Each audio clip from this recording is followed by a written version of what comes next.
सब देखने वाले एक मरतबा दुरूद पाक पढ़ ले। बिस्मिल्लाहिर्रहमानिर्रहीम, अल्लाहुम्मा सल्लि अला सय्यिदिना मौलाना मुहम्मद व अला आलिहि सहाबा वसल्लम वसल्लु अलैहि। अस्सलाम वालेकुम, एडवोकेट मोहम्मद आसिफ असलम और आप देख रहे हैं Asif tuition centre channel. Law gate की सीरीज़ का सिलसिला हमारा जारी है और हमने उससे पहले जो CPC की 3 वीडियो रिकॉर्ड करवा दी हैं, उससे पहले QSO की और लीगल एथिक और जो है PPC की वीडियो भी रिकॉर्ड करवाई जा चुकी हैं।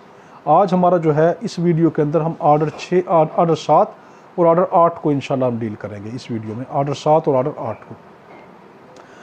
तो इससे पहले आपसे एक थोड़ी सी गुजारिश है, वो ये कि हमने अपनी 12 साल की जो रिसर्च थी उसमें से एक टॉपिक लिया ईद मिलादुन नबी सल्लल्लाहु अलैहि वसल्लम, उसको हमने उसकी वीडियो रिकॉर्ड करवा दी है। 12 रबी अव्वल के नाम से, जो ईद मिलादुन नबी के नाम से वो वीडियो है।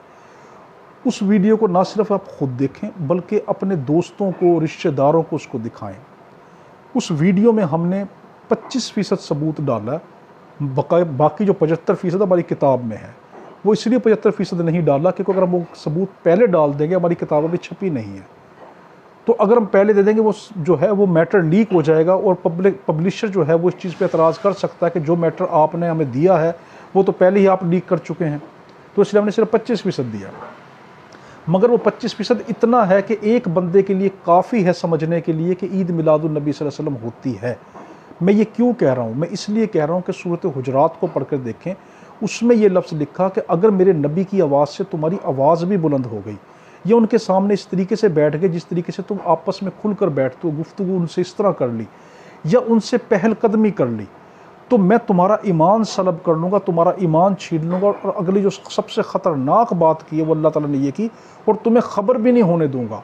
वो एंड तक बंदा समझेगा मैं मुसलमान हूँ, मगर उसका ईमान छिन चुका होगा, क्योंकि आप सल्लल्लाहु अलैहि वसल्लम अल्लाह के लाडले तरीन रसूल हैं, महबूबुल्लाह हैं, ठीक है, अल्लाह के महबूब हैं। कुल दुनिया अल्लाह को खुश करने में लगी है और अल्लाह कुरान में क्या कहता है, ए नबी सल्लल्लाहु अलैहि वसल्लम, हम अनकरीब आपको इतना खुश कर देंगे, इतना खुश कर देंगे कि आप खुश हो जाएंगे। और आप सबने जिस टाइम में कुरान की आयत पढ़ी तो आपने कहा मुझे कसम है मेरे रब की, मैं जब तक खुश नहीं हूँगा जब तक मेरी उम्मत का एक भी कलमा पढ़ने वाला जहन्नुम में रह जाएगा। तो देखो कितना कर्म है आप सल्लल्लाहु अलैहि वसल्लम का हम पर। तो कहने का मकसद ये है कि उस वीडियो के ज़रिए हमने वो सबूत दिया कि कोई बच्चा गुस्ताखी ना कर बैठे, कोई शख्स गुस्ताखी ना कर बैठे, बड़ों को दिखाएं, ठीक है, कि देखिए ये हदीसों में है, बुखारी में है, मुस्लिम में है, तिरमिज़ी में है, कुरान में है आप सल्लल्लाहु अलैहि वसल्लम के मुताल्लिक़ कि ये खुशियाँ मनाओ, हमने आप सबको भेजा। तो अगर हम कोई गुस्ताखी कर बैठे और हमें पता भी ना चले, हमारा ईमान चला जाए, तो उस नीयत से, सवाब की नीयत से करें। लॉ गेट वाले तो ज़्यादा करें और इस नीयत के साथ इस वीडियो को देखें कि अल्लाह के नबी सल्लल्लाहु अलैहि वसल्लम से हम अपनी मोहब्बत का इजहार कर रहे हैं, दुआएं काम आती हैं, अल्लाह का करम काम आता है। आपने मेहनत कर करके देख ली ना, मेहनत ज़रूर होती है, मगर जब तक अल्लाह का करम ना हो इंसान कामयाब नहीं होता। आप एक मरतबा इस वीडियो को सच्ची नीयत के साथ ये नीयत बना लें कि मैंने इस वीडियो को खुद भी देखना और ज़्यादा से ज़्यादा लोगों को दिखाना है, और ये नीयत कर लें कि अल्लाह ताला मैं इसको इस नीयत से कर रहा हूँ कि तू मुझे लॉ गेट में पास कर दे, मुझे वकील बना दे। आप देखना इंशाअल्लाह ताला आप किस तरह आसानी आपके लिए पैदा हो जाएगी। ये हमारा मशवरा है। हम देख रहे हैं ऑर्डर 7। ऑर्डर 7 को देखने से पहले आप ये देख लें कि लॉ गेट में आपसे पूछ सकता है कि ऑर्डर जो 6 है वो किसके मुताल्लिक़ है, प्लेंट के मुताल्लिक़ है या वो रिटर्न स्टेटमेंट के मुताल्लिक़ है। आप कहेंगे वो दोनों के मुताल्लिक़ है, यानी वो जर्नल प्लीडिंग के मुताल्लिक़ है। प्लीडिंग किसको कहते हैं? इसमें प्लेंट भी आता है यानी दावा भी आता है और रिटर्न स्टेटमेंट जवाब दावा भी आता है। तो जो ऑर्डर 6 है वो प्लेंट और रिटर्न स्टेटमेंट दोनों के मुताल्लिक़ है, यानी वो प्लीडिंग के मुताल्लिक़ है जर्नल। आपसे पूछ सकता है जो ऑर्डर 7 है ये किसके मुताल्लिक़ है? ये सिर्फ़ और सिर्फ प्लेंट के मुताल्लिक़ है, सिर्फ़ और सिर्फ दावे के मुताल्लिक़ है। अब हम ऑर्डर 7 शुरू करते हैं। ऑर्डर 7 में पहला जो उसका रूल दिया वो क्या कि particular to be contained in plaint, कौन सी चीज़ें हम जो है वो दावे के अंदर लिखते हैं। और आप सबसे अहम बात याद रखना, जो तरतीब इस रूल 1 में दी है उस तरतीब से आप नहीं हटेंगे, आपने इसी तरतीब से लिखना है। इसमें लिखा है कि पहले आप कोर्ट का नाम लिखेंगे। आप ये नहीं कर सकते कि शुरू वाली जो लाइन लिखें उसमें मुद्दई का नाम लिख दें, नहीं, मुद्दई का नाम यानी प्लेंटिफ का नाम दूसरे नंबर पर आएगा। तो इसमें क्या पहला रूल के अंदर क्या बताएगा? पहली चीज़ बताएगी कि सबसे पहले आप कोर्ट का नाम लिखेंगे जिस कोर्ट में आप दावा दायर कर रहे हैं, जैसे कि इन दी कोर्ट ऑफ सिविल जज ग्रेड 1, यानी बा अदालत जनाब सिविल जज साहब दर्जा अव्वल। पहले किसका लिखेंगे? जज का नाम, अदालत का नाम लिखेंगे जिस अदालत में आप केस दायर कर रहे हैं। दूसरे नंबर के ऊपर आप क्या लिखेंगे? आप लिखेंगे, अब आपसे पूछेगा लॉ गेट में कि दूसरे नंबर पे क्या आप लिखेंगे, आप उसके बाद लिखेंगे प्लेंटिफ का नाम। जो प्लेंटिफ मुद्दई है उसका नाम लिखेंगे कि प्लेंटिफ, उसकी वल्दियत, उसकी कौम, उसकी रेजिडेंस, वो कहाँ पे रहता है। अब आपसे लागत में उलझाने के लिए पूछ लेगा, अगर प्लेंटिफ एक से ज़्यादा हों, दावे में एक से ज़्यादा लोग हों, तो उसका हम किस तरीके से लिखेंगे। अब सवाल बना के लिख देगा कि एज ए होल लिख देंगे, नहीं, कंसेक्टिव नंबर के साथ लिखेंगे। जवाब क्या है, कंसेक्टिव नंबर के साथ लिखेंगे, एक एक नंबर दे के लिखेंगे। जैसे नंबर 1 पे मुद्दई 1, नंबर 2 पे मुद्दई 2, नंबर 3 पे प्लेंटिफ यानी मुद्दई 3, नंबर 4 पे प्लेंटिफ या मुद्दई 4। अब उन सब का, हर एक का नाम, हर एक की वल्दियत, हर एक की कौम, हर एक की रेजिडेंस के वो कहाँ पे रहता है लिखकर, अब जब ये मुद्दइयों का नाम और लिस्ट ख़त्म होगी तो एंड में अगर एक मुद्दई लिखा था तो आप क्या लिखेंगे, प्लेंटिफ। अगर काफ़ी सारे मुद्दई आपने लिख दिए हैं और उनको नंबरिंग दे के लिखा है तो एंड में ब्रैकेट में लिखेंगे प्लेंटिफ्स, एंड में एस लगा देंगे, प्लेंटिफ्स।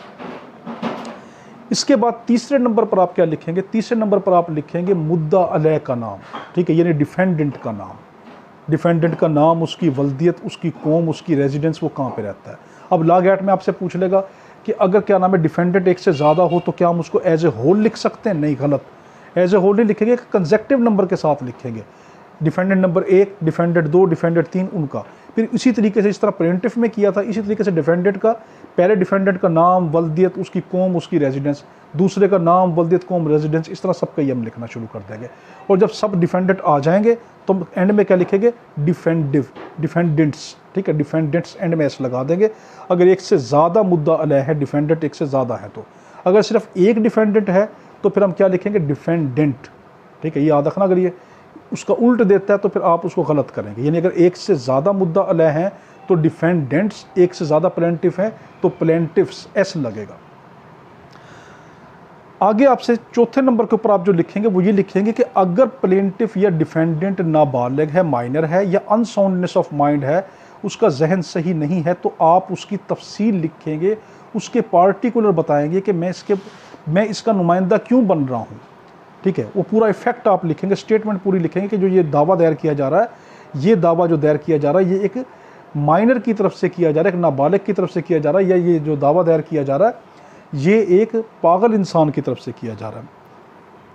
फिर अगले नंबर के ऊपर आप लिखेंगे कि cause of action and when it arose, सिर्फ काज ऑफ एक्शन नहीं बल्कि व्हेन इट अरोज, ये पैदा कब हुई। अगर आपसे लॉ गेट में लिख दे कि आप सिर्फ लिखेंगे काज ऑफ एक्शन, नहीं, अगला नंबर पढ़कर देखना उसमें ये लफ्ज़ लिखा होगा, अगर हो कि cause of action and when it arose के ये कब पैदा हुई तो दूसरे वाला सही हो जाएगा, पहले वाला गलत हो जाएगा।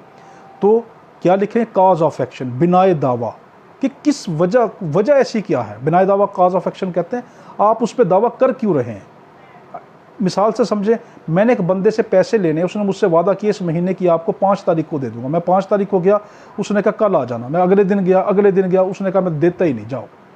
अब जिस दिन उसने मुझे कहा ना मैं देता ही नहीं, वो काज ऑफ एक्शन है, और वही डेट है कि जिस दिन उसने वो इनकार किया था, उसका जिक्र करना ज़रूरी कि मैं इस डेट को उसके पास गया, पहले मुझे टालता रहा, तो काज ऑफ एक्शन वहीं से शुरू हो गया जब मुझे टालता रहा।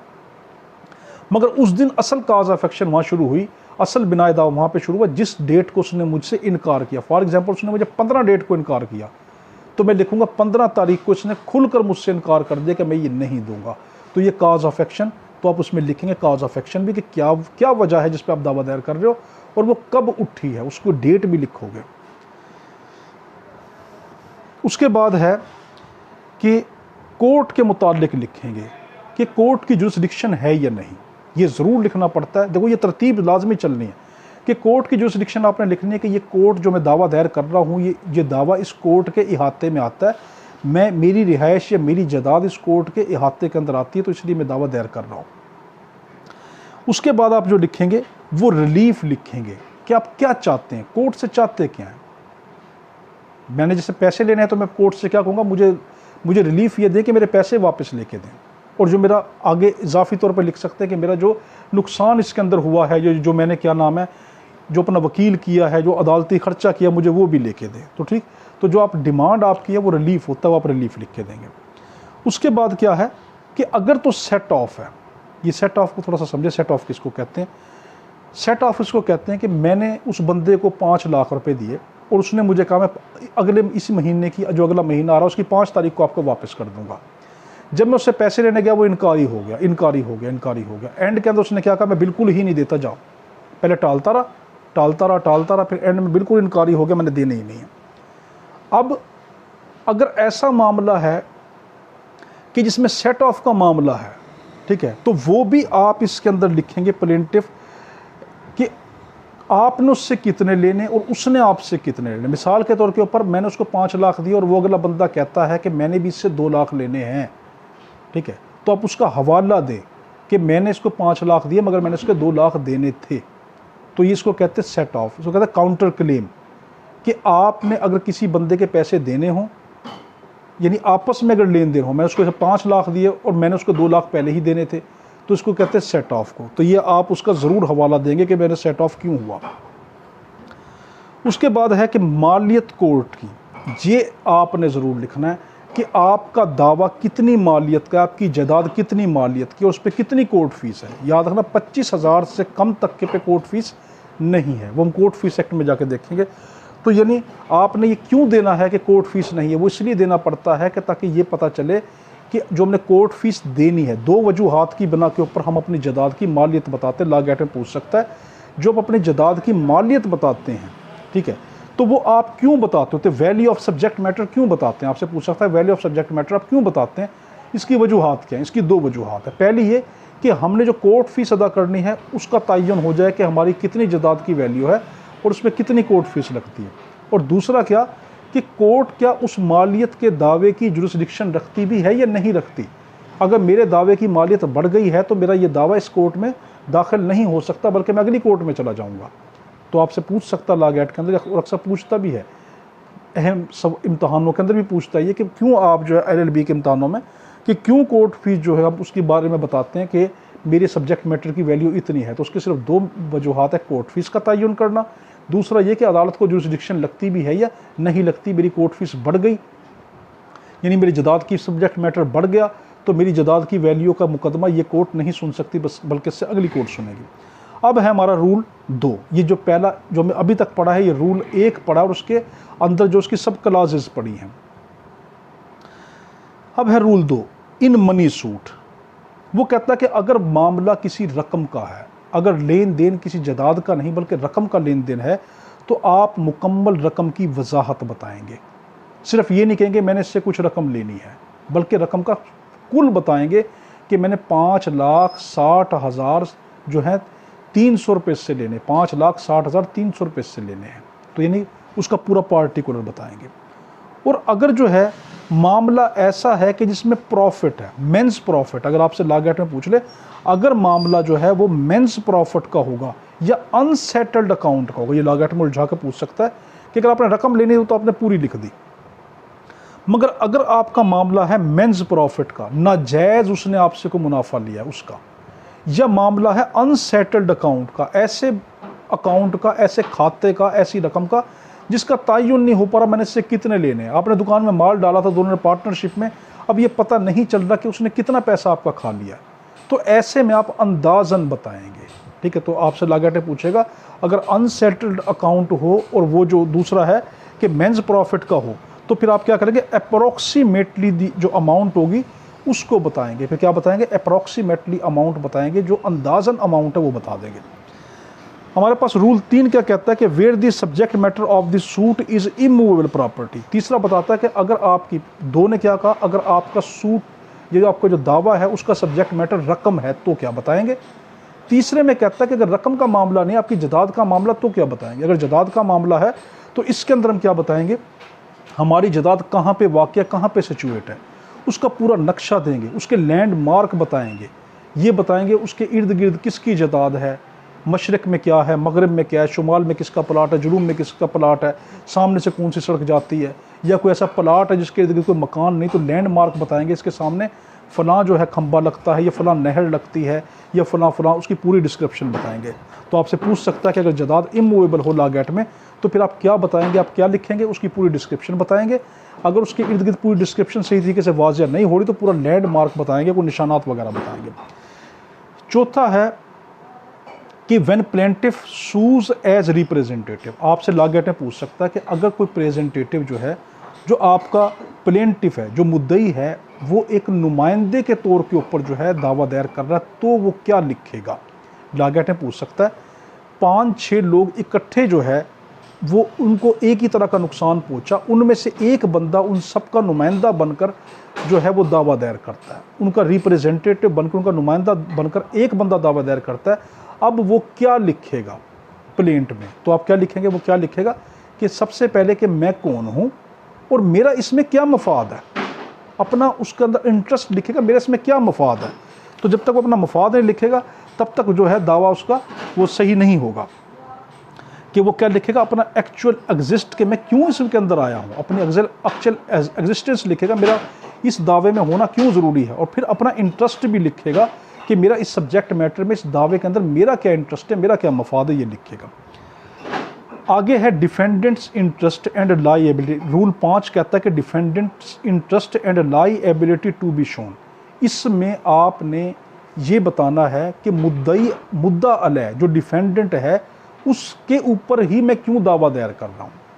आपसे लागत में पूछ सकता है कि आपको प्लेंट के अंदर सिर्फ मुद्दा अलह का नाम लिखना पड़ता है या ये भी बताना पड़ता है कि मैं इसके ऊपर दावा क्यों दायर कर रहा हूँ। तो आप क्या लिखेंगे? सिर्फ नाम लिखना काफ़ी नहीं है, बल्कि मुझे लिखना पड़ेगा कि ये डिफेंडेंट इसी के ऊपर दावा क्यों दायर कर रहा हूँ, इसी ने मेरा क्या कुछ बिगाड़ा है और मुझे इसी से क्या कुछ लेना है। तो जो आप रिलीफ क्लेम करेंगे आप उस डिफेंडेंट का पूरा डिस्क्रिप्शन लिखेंगे, मैं इसी को क्यों मुद्दा अलह बना रहा हूँ, इसी के ऊपर मैं दावा क्यों डाल रहा हूँ, इसने ऐसा क्या किया है। तो उसकी पूरी लाइएबिलिटी आप लिखेंगे कि ये क्यों लाइएबल है और उसका क्या इंटरेस्ट है, इसने ऐसा क्या किया है, इसकी क्या जिम्मेदारी है। यानी आपको उसकी जिम्मेदारी बताने के मुद्दा अलह ने, डिफेंडेंट ने इस तरह का मेरे साथ किया तो मैं इसके ऊपर इसलिए कर रहा हूँ। तो पूरी डिस्क्रिप्शन बताएंगे, सिर्फ नाम बता देना काफ़ी नहीं है। 6 grounds of exemption from limitation law. अगर आपका दावा टाइम बार्ड है, टाइम बार्ड का मतलब क्या है कि आपका जो हर दावे का एक वक्त है, उस वक्त के अंदर अंदर आप दावा दायर कर सकते हैं। और अगर आप उस वक्त से बाहर कोई दावा लेकर आते हैं तो फिर आपको वजूहात बतानी पड़ती हैं कि मैंने इतना लेट दावा क्यों दायर किया। तो आपसे लॉ गेट में पूछ सकता है, अगर आपका जो दावा है लिमिटेशन एक्ट से ताल्लुक़ रखता है और वो टाइम बार्ड हो चुका, उसका वो एक्सपायर्ड हो चुकी उसकी डेट, या तो टाइम बार्ड का लफ्ज़ इस्तेमाल करेगा या एक्सपायर्ड डेट का लफ्ज़ इस्तेमाल करेगा, दोनों एक ही है। तो फिर आप क्या लिखेंगे? तो आप आगे क्या बताएंगे उसको कि मैं ये लिखूंगा कि मैं इतना लेट क्यों आया, मैं सफिशेंट काजेज़ बताऊंगा।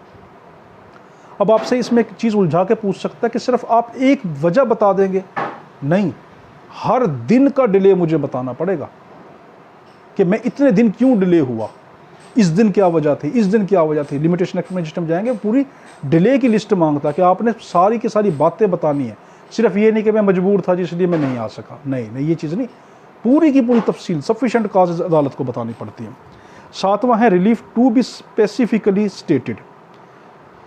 इसके अंदर आप जो है शेल के साथ, ठीक है, देखो ऊपर जो है 4 जो है उसमें भी शेल, 5 में भी शेल, और देखो अभी तक जो शेल का लफ्ज़ इस्तेमाल हुआ है इसके अंदर हमारा 3 में शेल का लफ्ज़ इस्तेमाल हुआ, 2 में शेल का लफ्ज़ इस्तेमाल हुआ, 4 में शेल का लफ्ज़ इस्तेमाल हुआ, 5 में शेल का लफ्ज़ इस्तेमाल हुआ, 6 के अंदर जो है वो हमारा शेल का लफ्ज़ इस्तेमाल होता है। तो इसके अंदर हम क्या कर रहे हैं कि शेल। अब आगे है रिलीफ, रिलीफ में भी शेल का लफ्ज़ इस्तेमाल हो रहा है, क्योंकि मैं शेल बार बार क्यों बता रहा हूँ ताकि आप इस पर तवज्जो करें, क्योंकि लॉ गेट जो 24 जुलाई का गुजरा उसमें शेल का ही रफड़ पड़ा हुआ था। तो relief to be specifically stated, जो आप मुद्दई ने, जो प्लेंटिफ ने रिलीफ मांगना, जो उसकी डिमांड है, रिलीफ कहते हैं उसकी डिमांड को, वो क्या चाहता है। जिस तरह मैंने उसको पैसे उससे 5 लाख लेने थे तो मेरी डिमांड, मेरा रिलीफ क्या कि मुझे 5 लाख लेके दो, प्लस जो मेरा इस दावे पे खर्चा हुआ, जो मैंने वकील किया, उसके जो मैंने उसको फीसें वगैरह भरी हैं, मुझे वो भी लेके दो। तो वो रिलीफ को स्पेसिफिकली बताएगा। अगर आपसे लॉ गेट में पूछ ले वो सिर्फ रिलीफ को इन जनरल बता देगा तो गलत, इन जनरल नहीं स्पेसिफिकली बताएगा। तो असल लफ्ज़ क्या है ये लॉ गेट के अंदर कि relief to be specifically stated, और शेल के साथ, मे के साथ नहीं, शेल के साथ वो स्पेसिफिकली बताएगा, वाज़िया बताएगा मेरा क्या रिलीफ मेरा बनता है। 8वां है कि relief founded on separate grounded. अब ऐसा रिलीफ जो मुख्तलिफ ग्राउंड के ऊपर बनता हो। अब आपसे लॉ गेट में 8 रूल के अंदर उलझा कर पूछेगा, आपसे कहेगा अगर एक रिलीफ जो है, जो वो रिलीफ लेना चाहता है उसके ग्राउंड मुख्तलिफ है तो फिर वो क्या करेगा। मिसाल के तौर पर मैंने जो रिलीफ लेना है, एक बंदे से पैसे लेने हैं, मैंने उससे पैसे लेने हैं 50 लाख, और 50 लाख मैंने किस मद में दिए? एक मरतबा मेरे पास उधार मांगने के लिए मैंने दिए, दूसरी मरतबा मुझसे कहा मेरे बच्चे की जो है बीमारी का इलाज है उस टाइम दे दिए, तीसरी मरतबा उसने कहा मेरे बीवी का ऑपरेशन उस टाइम दे दिए। अब ये मुख्तलिफ तरीके के रिलीफ है। अगली मरतबा मैंने एक प्लाट लेना उसके ले लिए, फिर उसके बाद आया कि मैं आपसे पार्टनरशिप करना चाहता हूँ, मैंने पार्टनरशिप की मद में दे दिए। तो अगर इस तरीके से मैंने पैसे दिए तो मैं सिर्फ ये नहीं कह सकता मैंने इससे 50 लाख लेने, नहीं।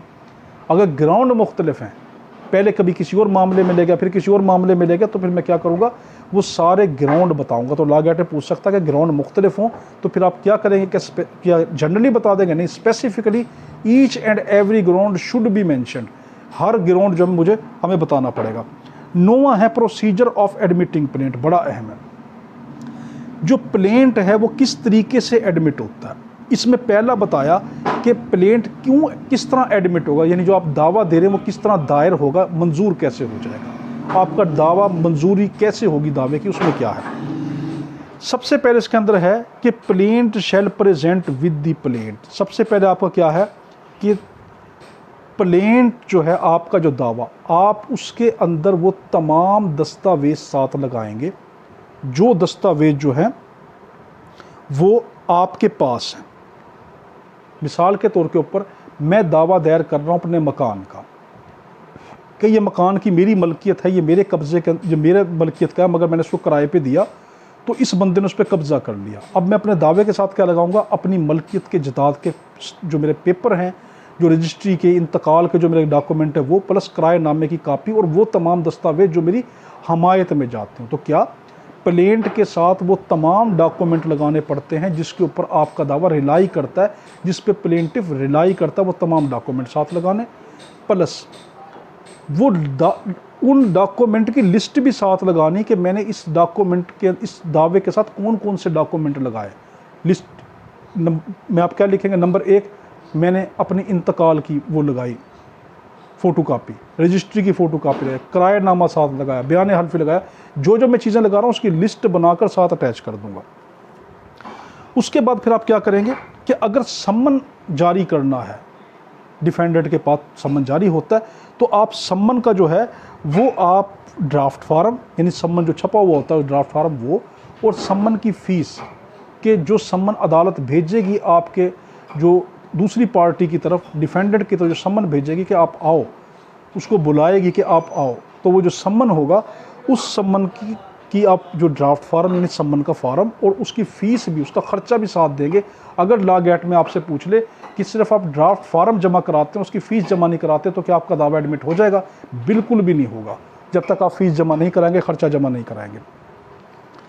फिर है कि इसी के अंदर 9 के अंदर, ये सारे सेक्शन 9 के चल रहे हैं कि अगर मुद्दई और मुद्दा अलह बतौर नुमाइंदा है, ठीक है, अगर मुद्दई या मुद्दा अलह बतौर रिप्रेजेंटेटिव के तौर के ऊपर जो दावा दायर कर रहे हैं या जो जिस पे दावा दायर किया जा रहा है वो रिप्रेजेंटेटिव के ऊपर किया जा रहा है, तो उसकी पूरी तफसील लिखनी होगी वो कौन है, ठीक।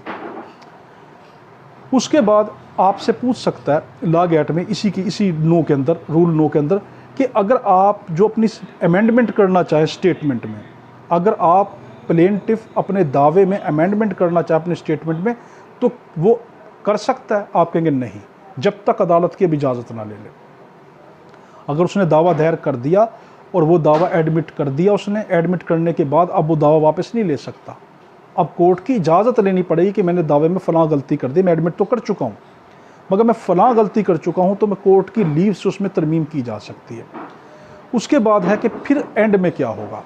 एंड में क्या होगा, जो कोर्ट का चीफ मिनिस्टीरियल ऑफिसर होगा, यानी जिसको कोर्ट ने इजाज़त दी होगी कि आप जो है वो दावा जो है वो लेके रखेंगे, तो वो क्या करेगा, एक रजिस्टर के अंदर वो दावा दायर कर देगा और उस पर साइन करके आपके दावे को दायर कर देगा, एडमिट कर लेगा। अब देखो 9 में हमने क्या देखा, लॉ गेट में आपसे पूछेगा 9 में आप क्या क्या करते हो, रूल 9 के मुताबिक दावा कैसे आपका एडमिट होता है। सबसे पहले आप दावा, उस दावे के साथ जो डॉक्यूमेंट आपने लगाने वो, प्लस उसकी लिस्ट, जो डॉक्यूमेंट आपने साथ लगाया उसकी लिस्ट। उसके बाद फिर आप क्या करेंगे कि सम्मन का ड्राफ्ट फार्म और साथ फीस वाला बहुत अहम है कि फ़ीस साथ जमा कराएंगे। फिर अगर मुद्दई या मुद्दा अलह, प्लेंटिफ या डिफेंडेंट अगर रिप्रेजेंटेटिव करैक्टर में है, उसकी तफसील बताएंगे कि हम रिप्रेजेंटेटिव करैक्टर में है। उसके बाद क्या करेंगे कि अगर आपने उसमें तरमीम करनी हो, अमेंडमेंट करनी हो और आप दावा दायर एडमिट कर चुके हों, फिर उसमें अगर आपने तरमीम करनी हो तो आप क्या करेंगे, कोर्ट की इजाज़त के तहत करेंगे, खुद ब खुद नहीं हो सकता। फिर कोर्ट का मिनिस्ट्रियल ऑफिसर जो है वो उसको ले लेगा, उसको स्टैंप साइन कर देगा और आपका जो है दावा एडमिट हो जाता है। 10वां, रिटर्न ऑफ प्लेंट। प्लेंट का रिटर्न कर देना, ये क्या होता है, ये बड़ा अहम है, ठीक है। ये 7-10 कहलाता है, ठीक है, 7-10, और अगला है 7-11। 7-10 का मतलब है रिटर्न ऑफ प्लेंट, ये भी शेल के साथ है लफ्ज़, कि कोर्ट ज़रूर उस प्लेंट को रिटर्न कर देगी और वजह लिखेगी कि मैं ये क्यों दावे को वो जो है मैं रिटर्न वापस कर रही हूँ। मिसाल के तौर पर आपने एक कोर्ट के अंदर दावा दायर किया और कोर्ट ने जिसने वो दावा देखा वो कोर्ट उस दावे को सुन ही नहीं सकती, या कोई और वजूहात है, तो कोर्ट आपको वो दावा रिटर्न कर देगी। अब लॉ एक्ट में आपसे पूछेगा जो इन रिटर्निंग ऑफ प्लेंट होता है उसमें कोर्ट क्या लिख के देती है, क्या सिर्फ वैसे ही कोर्ट जो है जो आपका दावा आपको उठा के दे देगी, आप कहेंगे नहीं, बल्कि कोर्ट क्या लिखेगी, प्लेंटिफ का नाम लिखेगी, प्लस जिस डेट को आपने दावा दायर किया था वो डेट लिखेगी, प्लस जिस डेट को आपका दावा रिटर्न कर रही है वो लिखेगी, प्लस आप वजह वापसी लिखेगी, मैं इसका दावा क्यों दायर कर जो है वापसी कर रही हूँ। तो क्या कोर्ट क्या लिखेगी, प्लेंटिफ का नाम लिखेगी, जिस डेट को उसने दावा दायर किया था वो डेट लिखेगी, जिस डेट को वो दावा आपको वापस कर रही है वो डेट लिखेगी, प्लस ब्रीफ वजह लिखेगी मैं दावा वापस क्यों कर रही हूँ, ये बड़ा अहम है। अब है आपका rule 11, rejection of plaint. Plaint की रिजेक्शन कर देना, प्लेंट को रिजेक्ट कर देना। 4 वजूहात होंगी तो दावा आपका रिजेक्ट होगा। पहला कि काज ऑफ एक्शन बनता ही ना हो, आपने दावा दायर किया और बिना दावा बनता ही ना हो, आपने किसी को बिला वजह किसी बंदे पे मुफ्त में दावा कर दिया और उस पर वो दावा बनता ही नहीं, काज ऑफ एक्शन बनता ही नहीं, तो फिर कोर्ट आपका दावा रिजेक्ट कर देगी। पहली वजह काज ऑफ एक्शन ना होना। दूसरा जो है, जो आप रिलीफ क्लेम्ड कर रहे हैं वो आपने अंडर वैल्यूड कर दिया। अंडर वैल्यू का मतलब क्या है, आप रिलीफ मांग रहे हैं ज़्यादा। मिसाल के तौर के ऊपर आप कह रहे हैं कि मेरा 1 मरले का प्लाट है ये, और आपने उस प्लाट की मालियत बताई है कि ये जो प्लाट है ये 30,000 रुपये का है, जबकि वो प्लाट जो 1.5 लाख रुपए का है। तो आपने अंडर वैल्यू रिलीफ लिखा, तो कोर्ट क्या करेगी, पहले आपको टाइम देगी कि आप इसको प्रॉपर वैल्यू करें। तो आपसे लॉ एक्ट ने पूछेगा अगर आप अंडर वैल्यू कर देते हैं तो कोर्ट फ़ौरन उसको रिजेक्ट कर देगी, नहीं, पहले क्या करेगी, उस आपको टाइम देगी। टाइम देने के बाद आपसे जिस डेट तक आपको टाइम दे के इसके अंदर इसको प्रॉपरली इसको जो है प्रॉपर वैल्यू करके मेरे पास जमा कराएं, इसकी पूरी मालियत लिख के मुझे बताएं। अगर आपने नहीं किया तो कोर्ट क्या करेगी, उसको रिजेक्ट कर देगी। अगला है कि आपने प्रॉपर वैल्यू तो कर दिया। तीसरा है प्रॉपर वैल्यू तो आपने लिख दी। मिसाल के तौर पर आपने कहा कि प्लाट जो है ये 1.5 लाख रुपए का है, 1 मरला 1.5 लाख का, या आपने कहा 5 लाख का मेरा प्लाट बनता है, ये 2 मरले का ही है, या 3 मरले का 5 लाख का बनता है। आपने वैल्यू तो प्रॉपर वैल्यू किया, मगर जिस स्टैम्प पेपर के ऊपर जिस स्टाम्प जो था आपका स्टैम्प पेपर था वो आपने कम वैल्यू का लगाया। ठीक है, कि जैसे आपका अगर 2 लाख से मुकदमा बढ़ जाए, 2 लाख तक हो तो उसकी हर एक की फ़ीस जो है वो अलग होगी, मगर जब 2 लाख हो जाएगा तो 15,000 फीस होगी। 2 लाख से बेशक अरबों रुपए का प्लाट हो तो कोर्ट फीस 15,000 रुपये होती है। तो 15,000 के स्टाम्प पेपर पे आपने लिखना था, तो अगर आपने उसको कम वैल्यू वाले स्टाम्प पेपर पे लिख दिया तो फिर आपका वो दावा रिजेक्ट कर देगी। इसमें भी क्या करेगी, पहले आपको टाइम देगी।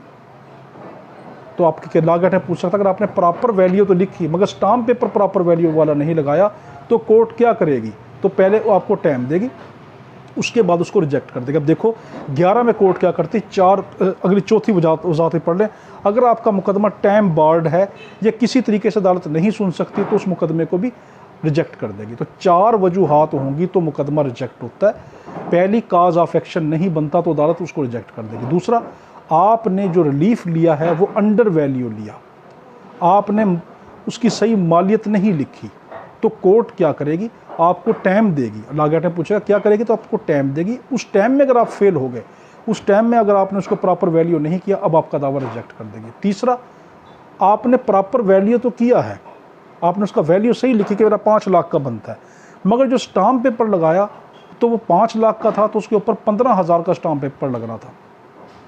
उसने जो स्टाम्प पेपर लगाया वो उसने लगाया फॉर एग्जांपल उसने 8,000 रुपये वाला, तो अब यहाँ पर भी कोर्ट क्या करेगी, उसको टाइम देगी कि आप इसको सही तरीके से करेगा, फिर भी वो नाकाम होता है फिर उसको रिजेक्ट कर देगी। और आखिरी अगर मुकदमा टाइम बार्ड है, ला में किसी भी वजूहात की बिना के ऊपर जो दावा अगर अदालत को लगता है तो उसको रिजेक्ट कर देगी। 12 procedure on rejection of plaint.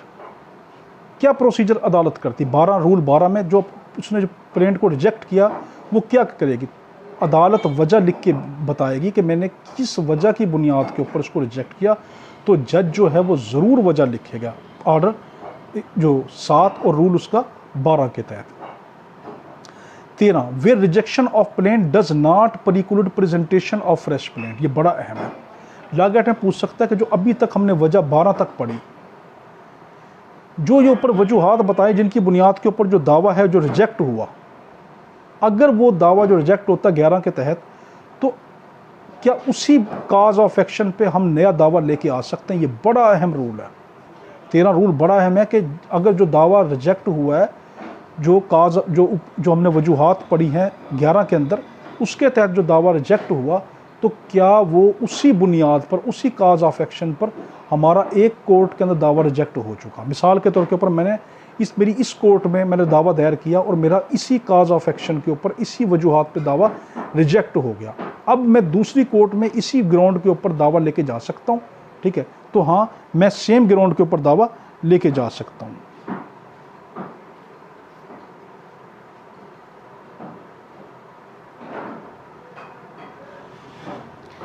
आगे है हमारे पास अगला कि डॉक्यूमेंट रिलाइज ऑन प्लेंट। बड़ा अहम है 14वां रूल। 14 के अंदर ये कहता है कि production of document on which plaintiff sues. कौन कौन से डॉक्यूमेंट जो है वो साथ अटैच करने होंगे और उनका जिक्र करना होगा। पहला ये कहा कि मुद्दई शेल के साथ लफ्ज़ आया कि मुद्दई ज़रूर उन दस्तावेज़ को साथ लगाएगा। किस टाइम लगाएगा, जिस टाइम दावा दायर करेगा। आपसे लागत ने पूछा किस टाइम साथ लगाएगा, जिस टाइम दावा दायर करेगा। कौन से दस्तावेज साथ लगाएगा, जो उसके कब्जे में है। आपसे लागत ने पूछेगा जो डॉक्यूमेंट जो है वो प्लेंटिफ के कब्जे में, पोजेशन में है या उसकी पावर में, उसके कंट्रोल में है, तो उसको किस वक्त जो है वो मुकदमे के साथ लगाएगा। जिस टाइम वो मुकदमा अदालत में दायर करेगा उस टाइम वो साथ लगाएगा, जब प्रेजेंट करेगा मुकदमे को तो उसके साथ वो लगाएगा। अगर आपसे पूछता है, आपसे लागत ने पूछेगा कि अगर उसके कब्जे के अंदर वो ना हो तो अब वो क्या करेगा।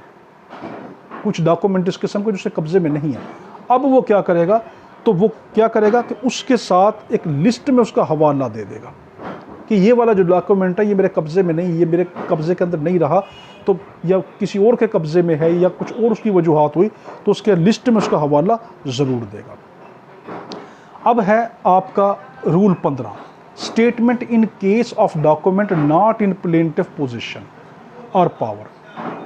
उसमें क्या था, 14 में हमने क्या कहा, 14 को देखें कि 14 में ये कहा कि वो मुकदमा दायर करते वक्त, सिर्फ कब, मुकदमा दायर करते वक्त, इन प्रेजेंटेशन ऑफ प्लेंट को पेश करते वक्त वो उन डॉक्यूमेंट को साथ लगाएगा जो डॉक्यूमेंट उसके कब्जे में है, और जो उसके कब्जे में नहीं है उनका लिस्ट में हवाला देगा कि ये मेरे कब्जे में नहीं है। अब 15 रूल क्या कहता है कि वजह भी बताएगा कि कौन से मेरे कब्जे में नहीं है, ठीक है, तो वजह ज़रूर बताएगा कि मेरे कब्जे में क्यों नहीं है। 16 कहता है कि suit on lost negotiable instrument. Negotiable instrument उसको कहते हैं कि जिनकी बुनियाद पे आपका लेन देन होता है, जैसे चेक हो गया, पर नोट हो गया, कोई एग्रीमेंट हो गया, ऐसे कोई आपके जो इंस्ट्रूमेंट हैं जो नेगोशिएबल हैं, जिसकी बुनियाद के ऊपर आपके लेन देन होते हैं, आपके आपस में सेटल्ड होते हैं मामलात। अगर वो ऐसा है और वो गुम हो गया, मिसाल के तौर के ऊपर जो चेक है आपका वो नेगोशिएबल इंस्ट्रूमेंट है, वो अपने साथ लगाने थी उसकी कॉपी, आपके पास वो बिल्कुल गुम हो चुका, अब आप क्या करेंगे। 16 में ये कहा, लागत ने पूछा अगर आपका नेगोशिएबल इंस्ट्रूमेंट आपने लगाना था वो गुम हो चुका, अब आप क्या करेंगे। तो आप लागत में क्या करेंगे कि मैं उसकी जगह पे क्या करूँगा कि वो वजूहात लिखेगा, ठीक है, अदालत को पूरा यकीन दिलाएगा नेगोशिएबल इंस्ट्रूमेंट के बारे के अंदर कि मैं ये गुम कर बैठा हूँ, और साथ क्या करेगा कि मैं उसकी इंडेमिनिटी भी साथ भरता हूँ, तलाफ़ी भी साथ लिखता हूँ कि आप जो मुझ पे जुर्माना करना चाहे, जो आप श्योरिटी लेना चाहें मैं अदालत को जमा कराने का पाबंद हूँ। तो देखो, अगर किसी के पास नेगोशिएबल इंस्ट्रूमेंट गुम हो जाता है तो वो अदालत में क्या करेगा, वो अदालत को ये वजह बताएगा कि ये नेगोशिएबल इंस्ट्रूमेंट जो है ये मेरा गुम हो चुका, प्लस मैं इंडेमिनिटी भर रहा हूँ, मैं तलाफ़ी भर रहा हूँ, मैं जो कोर्ट श्योरिटी कहती है मैं भरने को तैयार हूँ कि अगर ये साबित हो जाए कि हाँ मेरे ये गुम नहीं हुआ तो वो जुर्माना मैं भरने को तैयार हूँ। और कोर्ट अगर इसके ऊपर रजामंद हो जाए तो मे के लफ्ज़ के साथ कोर्ट क्या कर सकती है, उसके दावे को डिक्री कर सकती है। अब लॉ गेट में आपसे एक और उलझा के पूछेगा कि जब ऐसे हालत में कि जब नेगोशिएबल इंस्ट्रूमेंट गुम हो चुका था और उस हालत में कोर्ट ने तसल्ली करने के बाद जो डिक्री जारी की, क्या वो डिक्री कमज़ोर होगी या वही इफेक्ट रखेगी कि जो एक डिक्री का होना चाहिए? आप कहेंगे वही इफेक्ट रखेगी, उतनी ही पावरफुल होगी जितनी कि अगर वो इंस्ट्रूमेंट साथ लगाता। तो अगर कोई कोर्ट किसी नेगोशिएबल इंस्ट्रूमेंट के खारिज गुम होने के बाद, कोई तसल्ली करने के बाद अगर कोई डिक्री जारी करती है तो वो डिक्री कमज़ोर नहीं होती, वो सेम वही पावर रखती है, वही अथॉरिटी रखती है, वही इफेक्ट रखती है कि जो इफेक्ट तब डिक्री जारी होती कि अगर वो उस इंस्ट्रूमेंट को साथ लगा चुका होता। 17 है प्रोडक्शन ऑफ शॉप बुक। अगर आपका कोई खाता वगैरह है जो एविडेंस एक्ट 1891 के तहत, एविडेंस एक्ट कौन सा, बैंकर्स बुक एविडेंस एक्ट 1891 के तहत, यानी इसमें यह कहा गया कि कोई खाता, आपका लेन देन किसी खाते से रिलेटेड है, तो अब आप क्या करेंगे? आप लॉ गेट में अंदर आपसे पूछे खाते से रिलेटेड है तो आप क्या करेंगे? कोई आपकी जो ऐसी है कि जो शॉप बुक है, कोई खाता वगैरह है, अब आप क्या करेंगे? उस खाते को दावा दायर करते वक्त साथ लेके जाएंगे और उसकी फ़ोटोकॉपी साथ लेके जाएंगे। अब उस खाते को जो रजिस्ट्रार बैठा होगा, जिसकी ड्यूटी लगी होगी कोर्ट ऑफिसर की, वो उस खाते के ऊपर एक निशानी लगाएगा। ठीक है, आपसे लॉ गेट में पूछेगा, अगर उसने निशानी नहीं लगाई, कहेगा नहीं निशानी लगाएगा, वो उस पर आइडेंटिफिकेशन मार्क लगाएगा, ये वही खाता है जिसको मैं मंजूर कर रहा हूँ, तो इस खाते को वो दोबारा तलब करवा सकता है। अब क्या उस खाते पे, फॉर एग्जांपल मैं ये वाला खाता लेके गया, उसने इस खाते के ऊपर ख़ास नंबर लिखकर उसकी निशानी लगा दी और इसी खाते का जब मैं फ़ोटोकॉपी साथ लेकर आया, उसका मवाजना किया कि ये वही है, जब उसने चेक कर लिया बिल्कुल ये फ़ोटोकॉपी इसी खाते की है, तो उस फ़ोटोकॉपी पे साइन करके उसको मंजूर कर देगा और ये जो खाता है जो मुझे वापस कर देगा। तो उसमें क्या अहम है लॉ गेट के अंदर कि खाते से रिलेटेड हो तो खाता साथ लेके जाना पड़ता है प्रेजेंटेशन के तौर के ऊपर, और उसके वक्त पे जब हम दावा दायर कर रहे हैं, फिर क्या होगा, वो ओरिजिनल के ऊपर आइडेंटिफिकेशन मार्क कर देगा और फिर ओरिजिनल वापस कर देगा। कंपेयर करने के बाद, अगर आपसे कहे सिर्फ उस पर आइडेंटिफिकेशन मार्क करके वापस कर देगा, नहीं, बल्कि कंपेयर करेगा, कंपेयर करने के बाद उसको वापस कर देगा। 18वां है inadmissibility of document not produced when plaintiff filed. अब ऐसे डॉक्यूमेंट जो कि बतौर सबूत उसको लिस्ट दावे के साथ लगाने थे, अब वो उसको नहीं लगाता। इसमें यह कहा गया कि अगर कोई ऐसे डॉक्यूमेंट थे कि जो उसने डॉक्यूमेंट साथ लगाने थे, अपने दावे के साथ लगाने थे और वो नहीं लगाता और वो लिस्ट भी नहीं लगाता, तो क्या अब जब दावा दायर हो चुका, लॉ गेट पूछेगा उसने जो डॉक्यूमेंट साथ लगाने थे वो उसने नहीं लगाए और जब केस आगे बढ़ चुका, अब एविडेंस के तौर के ऊपर जो उसने डॉक्यूमेंट साथ अटैच नहीं किए थे, अब उन डॉक्यूमेंट को वो जब शहादत का वक्त आएगा, एविडेंस का वक्त आएगा, तो उन डॉक्यूमेंट को जो उसने साथ नहीं लगाए थे, क्या वो उसको बतौर सबूत पेश कर सकता? आप कहेंगे बिल्कुल भी नहीं, वो पेश अब नहीं कर सकता। आप कहेंगे वो कब पेश कर सकता? वो अदालत को यकीन दिलाए, सफिशेंट काजेज बताए और अदालत यकीन कर ले कि हाँ इसने क्यों नहीं लगाए थे, उसकी पूरी मजबूरी बताए, तब वो लगा, तब उसको इजाज़त मिलेगी, वरना नहीं। इसी के अंदर एक बड़ी अहम चीज़ बताई कि जो क्रॉस एग्जामिनेशन के जो मुद्दई के विटनेस के बयान होते हैं, आपसे पूछा कि जो क्रॉस एग्जामिनेशन के अंदर जो मुद्दा अलह यानी डिफेंडेंट के विटनेस के क्रॉस एग्जामिनेशन को जो बयान होते हैं वो, और वो जो रिफ्रेश मेमोरी के तौर के ऊपर जो हम जो डॉक्यूमेंट देते हैं, क्या उस पर भी ये कानून लागू होता है, ये असूल लागू होता है? उस पर नहीं होता। दोबारा सुन लो कि जो क्रॉस एग्जामिनेशन होता है डिफेंडेंट के विटनेस का, उसके बयान पर, और जो रिफ्रेश मेमोरी हम करते हैं, वो जाकर रिफ्रेश मेमोरी देख लेना QSO के लेक्चर के अंदर, तो उसके अंदर जो हम वो करते हैं उस पर ये रूल लागू नहीं होता। 19वां है, 19वां हमारे पास address to be filed with plaintiff. मुद्दई अपना एड्रेस साथ ज़रूर लिखेगा, शेल के साथ अपना एड्रेस ज़रूर साथ लिखेगा। और सवाल आपसे ये सवाल पूछ सकता है लॉग एक्ट के अंदर कि जो बाद के अंदर कोई उस दावे के अंदर मुद्दई बनना चाहे, उसमें ऐड होना चाहे, उसका भी लिखेगा, उसका भी लिखेगा। ये किसके अंदर, फिर आपसे पूछेगा लॉग एक्ट में ये किस चीज़ के अंदर जो है एड्रेस लिखे जाते हैं, तो वो कहेगा जो आप एड्रेस साथ प्लेंटिफ अपना लिखता है ना, वो किस में, एक रजिस्टर के अंदर जो है रजिस्ट्रार उसको लिख लेता है। तो क्या 19 में कहा कि प्लेंटिफ अपना जो है एड्रेस बताएगा, मेरा कौन सा एड्रेस है, ताकि उस पर सम्मन वगैरह भेजने हो, कोई प्रोसेस भेजनी हो अदालत ने, उस पर भेज सके। तो आपसे लॉग एक्ट में पूछेगा जो अगर बाद में कोई मुद्दा उसमें ऐड हुआ तो वो आप कहेंगे वो भी साथ भेजेगा। 20वां, nature of address to be filed. 20वें में कहा किस तरह का वो एड्रेस दे सकता है, आप कहेंगे वो एड्रेस जो उस डिस्ट्रिक्ट कोर्ट की दायरा हदूद उसकी जुरिस्डिक्शन में आता हो, वो वाला एड्रेस देगा। तो क्या आपसे लॉग एक्ट में पूछ सकता है कि वो कौन सा एड्रेस देगा, तो वो कौन सा एड्रेस देगा कि जो उस डिस्ट्रिक्ट कोर्ट की जुरिस्डिक्शन के अंदर आता है, जिसके अंदर आम तौर के ऊपर जो पार्टी रहती है, तो वो वाला एड्रेस देगा। 21वें में है कि अगर consequences of failure to file address, अगर उसने एड्रेस नहीं दिया तो उसका क्या नतीजा निकलेगा। अदालत उसके जो सूट है उसको डिसमिस कर सकती है, या उसने जो पटिशन दायर की है उसको रिजेक्ट कर सकती है। ठीक है, अदालत उसकी जो सूट है उसको डिसमिस कर सकती है और पटिशन को रिजेक्ट कर सकती है अगर उसने उसका एड्रेस साथ नहीं लगाया।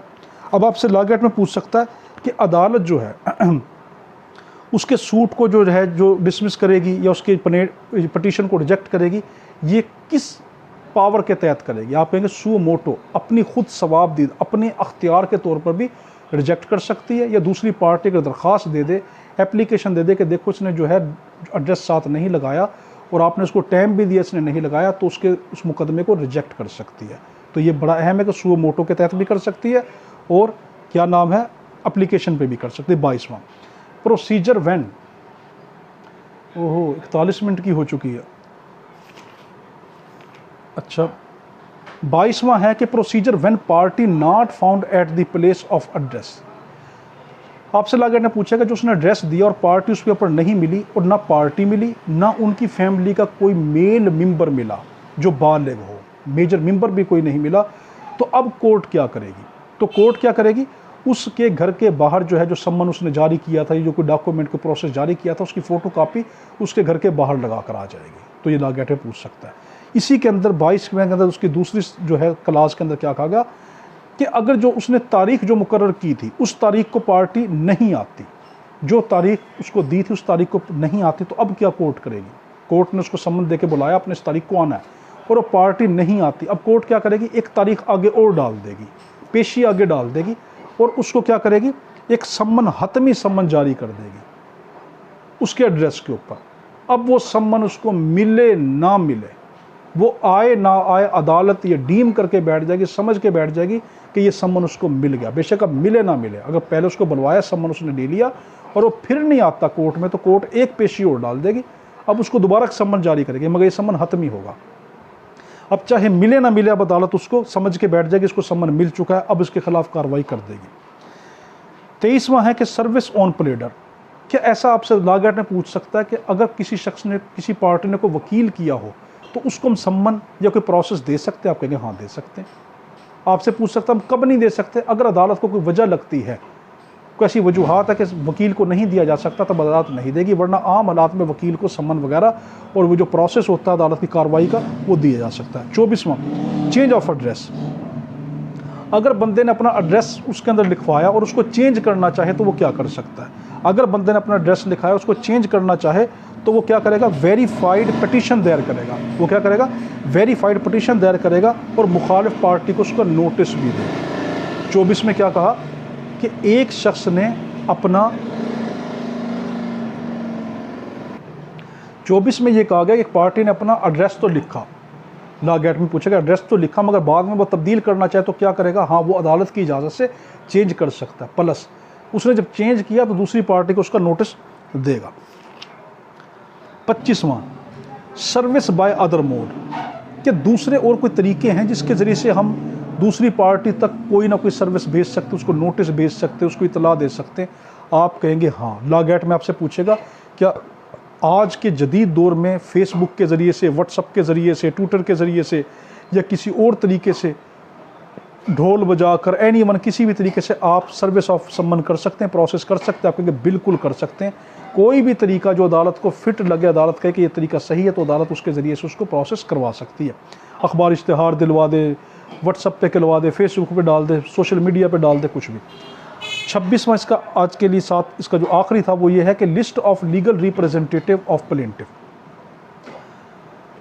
अगर एक मुद्दई, एक जो प्लेंटिफ मर जाता है, मरने के बाद अब अदालत कहती है कि क्या करेगा। लागैटे पूछता है कि एक प्लेंटिफ मर जाता है अब क्या करेगा। सबसे पहले वो शख्स क्या करेगा, उसके लीगल रिप्रेजेंटेटिव जो है उसके मुताल्लिक अदालत के अंदर दरख्वास्त देगा कि इनकी लिस्ट तलब करवाई जाए कि इनके कौन से हैं। ठीक है, यानी कि क्या, सिंपल वर्डिंग अंदर अगर एक बंदा मर जाता है तो उसके लीगल रिप्रेजेंटेटिव की लिस्ट अदालत में जमा करवानी पड़ती है कि ये इसके लीगल रिप्रेजेंटेटिव है। अब आपसे लागैट में पूछेगा, एक लीगल रिप्रेजेंटेटिव, उसका नुमाइंदा, जो शख्स मर गया उसकी जगह पे मुकदमे की जो पैरवी करेगा उसको कहते हैं लीगल रिप्रेजेंटेटिव। जो बंदा मर गया उसकी जगह पे जो लोग उसकी पैरवी करेंगे मुकदमे की, वो उसके लीगल रिप्रेजेंटेटिव हैं। अब आपसे अदालत से पूछ सकता है कि एक लीगल रिप्रेजेंटेटिव की लागैट में पूछ सकता है, उसका नाम दर्ज करवा दिया कोर्ट में। अगर वो शख्स कहे कि अब मैं उसका लीगल रिप्रेजेंटेटिव नहीं बन सकता, तो क्या दूसरा बंदा लीगल रिप्रेजेंटेटिव बन सकता है? आप कहेंगे बन सकता है। अब आपसे लागैट में एक बड़ी उलझाई हुई बात पूछेगा, जो दूसरा बंदा लीगल रिप्रेजेंटेटिव बना था, अब ये तीसरा बना सकता है? अब नहीं। जो दूसरा बनेगा ना, ये अब एंड तक रहेगा। अब आपसे लागैट में पूछ सकता है, जो ये लीगल रिप्रेजेंटेटिव जो एंड तक रहेगा, क्या सिर्फ ये केस में रहेगा? आप कहेंगे ये अपील में भी रहेगा, ये रिवीजन में भी रहेगा, ये रिव्यू में भी रहेगा। तो आपसे पूछ सकता है जो दूसरा लीगल रिप्रेजेंटेटिव आता है वो सिर्फ केस की हद तक होता है? लागैट में पूछ सकता है, आप कहेंगे नहीं, बल्कि ये अपील में भी होता है, ये रिवीजन में भी होता है, ये रिव्यू में भी होता है, ये उनमें भी रहेगा। हमारा जो है ये ख़त्म हो चुका ऑर्डर 7। हम ऑर्डर 8 शुरू कर लेते हैं, written statement and set off. इसमें रिटन स्टेटमेंट के मुतालिक और सेट ऑफ के यानी काउंटर क्लेम के मुतालिक है। पहला है रिटन स्टेटमेंट, किसको कहते हैं। अब आपसे रूल पहला है ऑर्डर 8 रिटन स्टेटमेंट, यानी आपसे लागैट ने पूछेगा जो ऑर्डर 8 है किसके मुतालिक, आप कहेंगे रिटन स्टेटमेंट यानी जवाब दावे के मुतालिक। अब आपसे पूछेगा कि रिटन स्टेटमेंट जो है, रूल 1 ये कहता है कि जब भी पहली सुनाई हो, ठीक है, कि कोर्ट क्या करेगी, पहली सुनाई के वक्त या पहली सुनाई से पहले, बिफोर और एट द फर्स्ट हियरिंग, बड़ा कीमती लफ्ज़ है। पहली सुनाई से पहले भी अदालत क्या कर सकती है, किसी बंदे से जवाब दावा रिटन स्टेटमेंट मांग सकती है या पहली सुनाई पे मांग सकती है। जब वो शख्स अदालत के अंदर आया, जवाब दावा कौन देता है, जो मुद्दा अलह है, जिस पे केस हुआ है, वो क्या देता है, वो रिटन स्टेटमेंट देता है।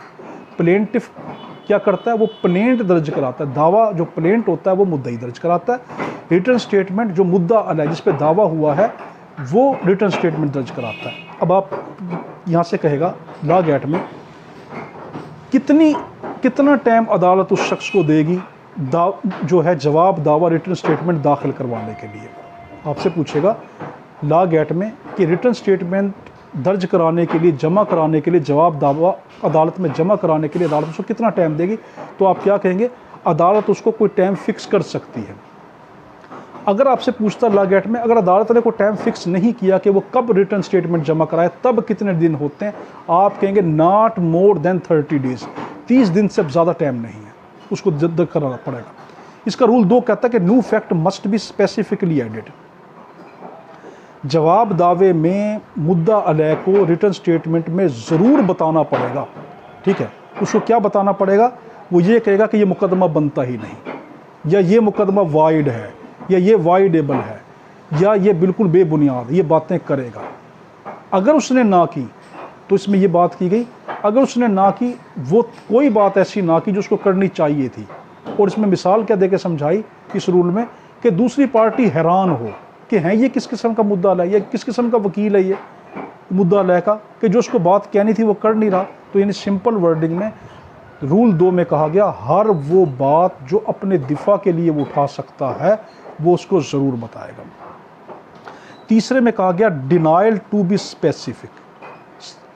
अगर कोई किसी शख्स से वो एतराज़ करता है, ठीक है, मुद्दा अलह मुद्दई की किसी बात से एतराज़ करता है, तो वो सिर्फ सिंपल डिनाइल नहीं कर सकता। वो ये नहीं कहेगा मैं इसको नहीं मानता।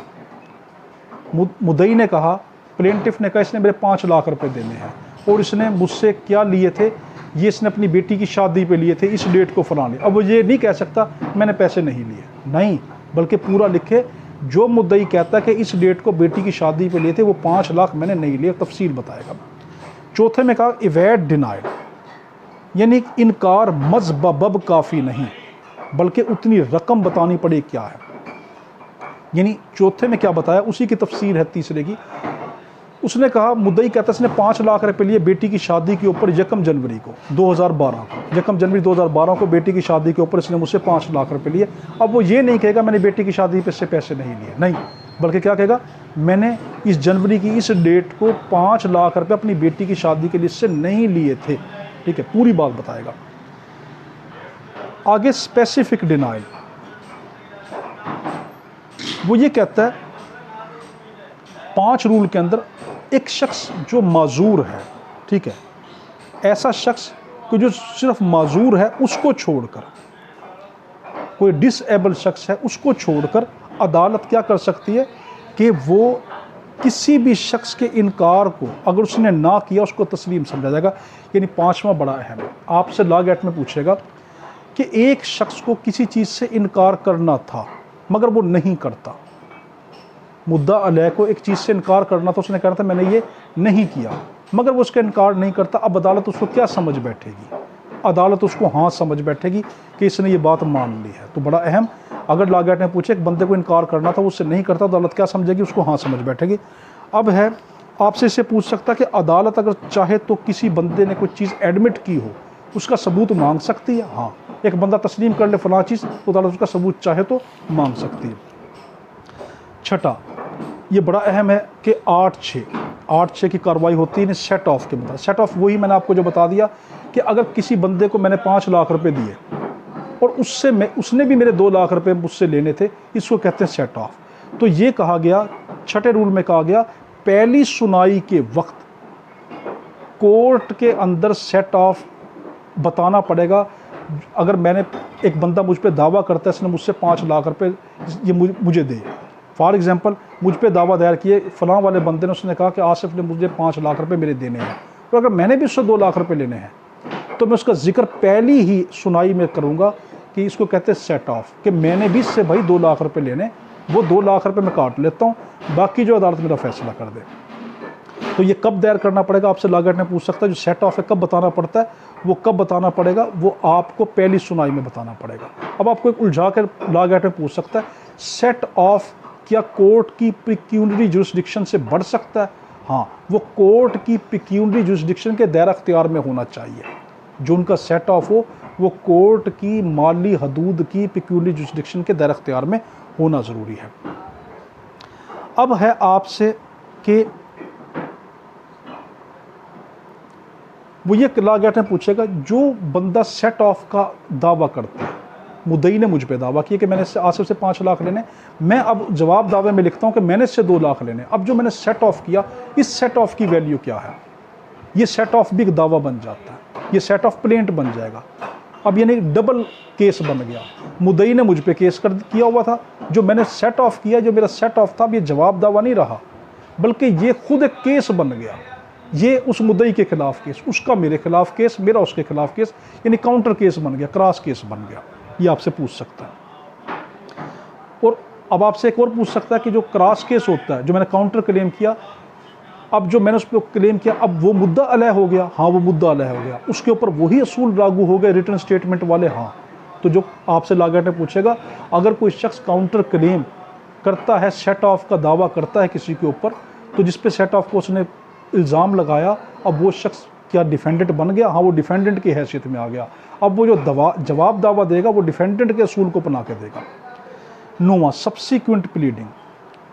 अगर कोई नया ग्राउंड आ जाए या सेट ऑफ की वजह से हो जाए या पार्टी के दरमियान कोई इसका जवाब दावा दायर करना ज़रूरी हो, तो वो कोर्ट की इजाज़त के तहत जो है उसके बारे में बताएगा। 9वां क्या कहता है, अगर कोई नया ग्राउंड हो, सेट ऑफ की वजह से कोई चीज़ आए, तो ठीक है, तो कोर्ट क्या करेगी, कोर्ट की इजाज़त के तहत जो है वो उसके बारे में बता सकती है। 10वां क्या है, procedure when party fail to present return statement called by the court.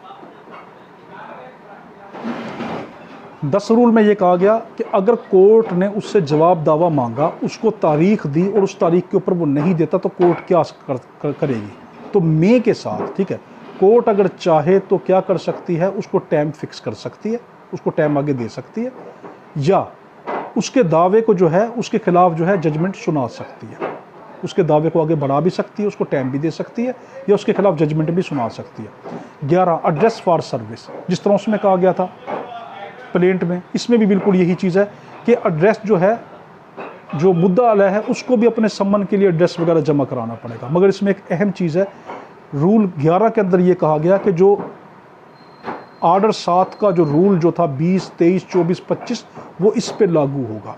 दोबारा सुन लें, रूल 11 ऑर्डर 8 के रूल 11 में ये कहा गया कि जो रूल ऑर्डर जो 7 था उसका रूल 20, 23, 24, 25 क्या एड्रेस के ऊपर यहाँ पर अप्लाई होगा, मुद्दा अलग पे आप कहेंगे हाँ अप्लाई होगा। Consequences of failure to file address, अगर एक शख्स ने अपना कोई एड्रेस जो है वो नहीं दिया तो क्या होगा, बिल्कुल वही। अगर एक शख्स ने अपना एड्रेस नहीं दिया, जो पीछे हम पढ़कर आए अभी, कोई नहीं दिया तो अदालत अपने सुओ मोटो पे, अपने खुद सवाबदीद के ऊपर या किसी की एप्लीकेशन के ऊपर उसके मुकदमे को जो है वो खारिज कर सकते। उसको ये क्या कहेगी, अब तुम अपने हक से महरूम हो गए। सिंपल वर्डिंग में एक शख्स जो है वो उसको नहीं जमा कराता तो सुओ मोटो के ऊपर या एप्लीकेशन के ऊपर उस शख्स को अपने दिफा से महरूम कर देगी। अब है